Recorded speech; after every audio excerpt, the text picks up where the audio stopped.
This is the Gallagher Foundation Mentor Training. Thank you everyone for taking the time to doing this training and for committing to this relationship.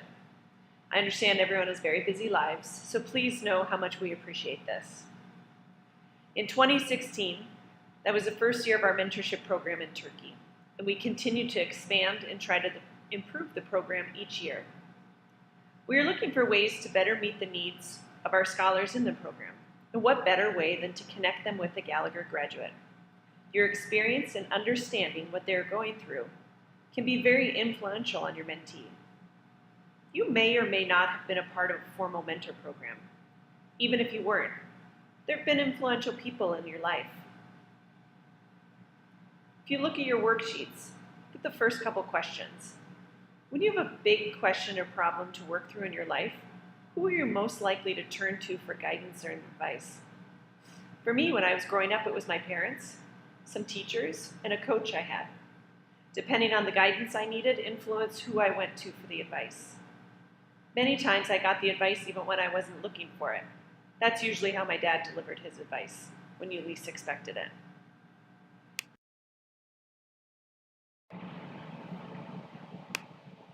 We know leadership is a very broad term. Adolf Hitler was a great leader. He was a horrible person. We've spent some time bringing definition to the mission, vision, and core leadership traits that we want Gallagher Scholars to possess. The goal of the program is to educate future leaders of your country. The reason we want to connect Gallagher graduates with current Gallagher Scholars is we're trying to help focus the Gallagher Foundation's ambition on impacting the world today, and each of you is a big part of that. During this year, we hope that you will be able to help build the scholars' leadership traits and assist them in developing their vision and mission. The mission of the Gallagher Foundation is that young, educated leaders will bring peace and prosperity to the world.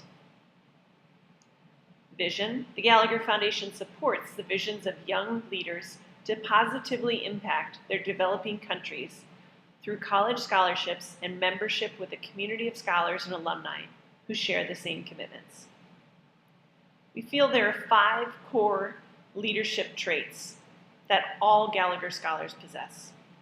They're visionary leaders who are passionate, optimistic, and able to inspire others to affect positive change around a shared vision for the future.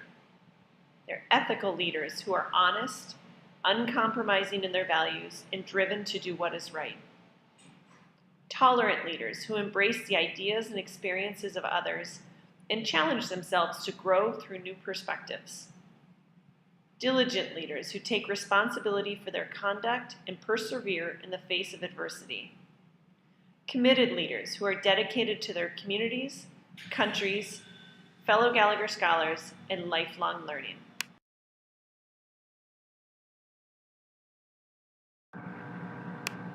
A mentor is someone who spends time with another individual to help them grow, to be fulfilled and productive, and to make a positive contribution to the world. Mentoring can take place in a number of different settings. It will look different for all of you. Some of you live far away, so the meetings will be via Skype or phone calls. Others who live in the same town as the mentee hopefully will meet in person sometimes. Some of you will have known your mentee when you were a scholar if you're a recent graduate. Others of you, there will be a larger age gap, which will also change the relationship. We tried to do our best matching up the mentors and the mentees based on profession, personality, and also what the mentee's request was from the relationship. A mentee is the person who receives the support and advice from their mentor. Some relationships will become more personal, and others will be more professional. It all depends on your mentee's needs, where they are, and what you're comfortable with.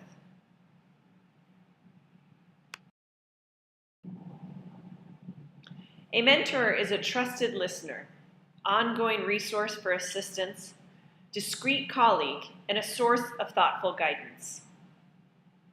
A mentor is not a counselor, a therapist, or a solution to personal problems. It's important that you let the mentee know what the boundaries are in this relationship, how they can contact you, when they can contact you, when you're available. If you look at your worksheets, your experiences, if you could go back in time and give your 18-year-old self one piece of advice about how to be successful in your university experience, what would it be and why? I often wish I could sit down with myself at 18 or 20 years old. I would have many things to share and advice to give. Many of these scholars are close to graduation. Think about what you would have done differently, or what you did that worked out really well. If you're looking at learning from your mistakes, it's important to note that mistakes help shape us. We all make mistakes, but it's the process of learning from them that's the key. Your mentee can benefit from understanding that you're not perfect and that you've made mistakes too. Some mentees might be intimidated by you. It will be good for them to hear about mistakes that you've made and what you've learned from them.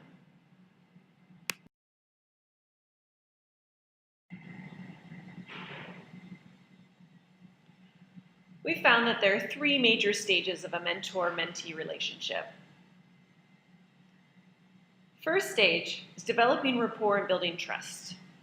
Building trust may take time for some scholars. Others, it will be much more quick. On your worksheet, you'll see a section called Session Ideas section at the end of the packet. It provides open-ended questions to ask your mentee when getting to know them. Session 1, for example, ask about them, ask about their family, ask about their classes, what are their interests, tell them about you, ask them how they like to communicate, and what they want from this relationship. Another session idea would be, if you're located in the same city, you may want to get together, do a fun activity together, or meet for coffee. The next phase will be the Strengths Finder and Goals phase. Before session 3, we'll have both of you and your mentee take the Gallup Strength Finder, only if you've never taken it before.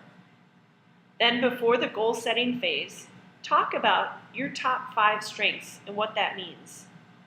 This might help shape the goals you help set for them.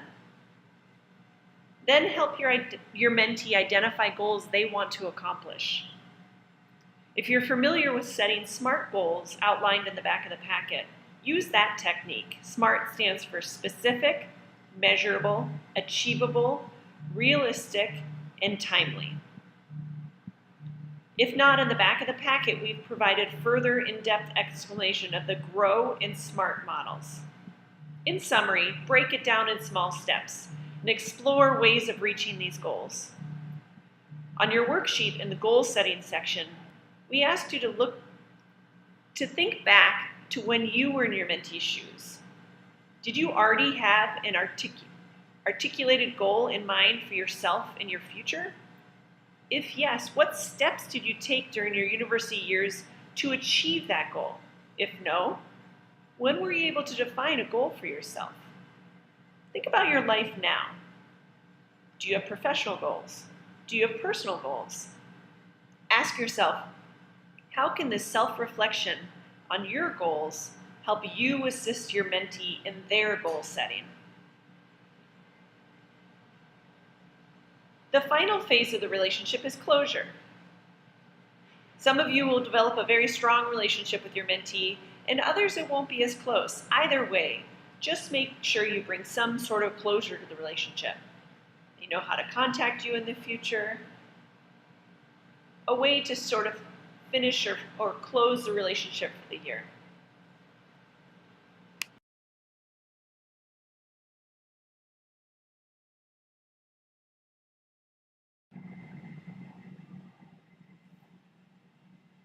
Looking at the timeline for the year, we'd like you to meet with your mentee monthly. The early phases in October and November will be that building trust and rapport.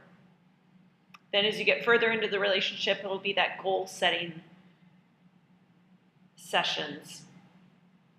And finally, towards April and May, it'll be starting to bring some closure to the relationship.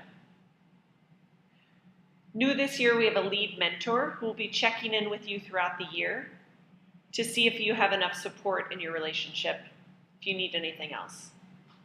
Please don't hesitate to reach out.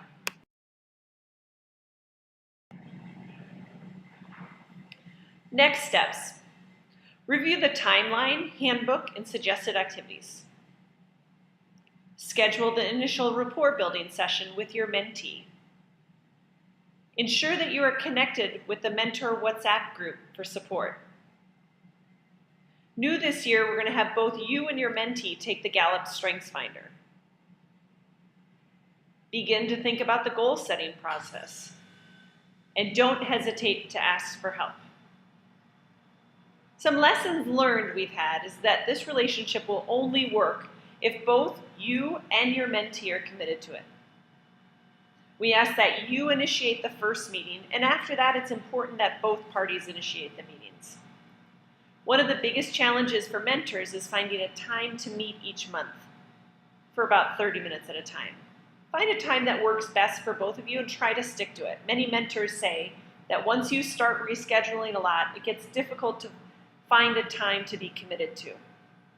The mentors who have had the most success often give their mentees a challenge for them between their meetings based upon their conversation. For example, if your mentee is shy, feels awkward speaking in front of a group, challenge them to speak in public before your next meeting. Then talk about how it went. Also, be sure to use the StrengthsFinder to help identify their strengths, but also to look at areas where they can improve their strengths. New this year is we're also providing a training for the mentees so they know what to expect from this relationship, and we ask the mentees what they wanted from a mentor to help make a better fit. Finally, we'd like to thank you we appreciate your commitment to helping to improve our program. Thank you so much.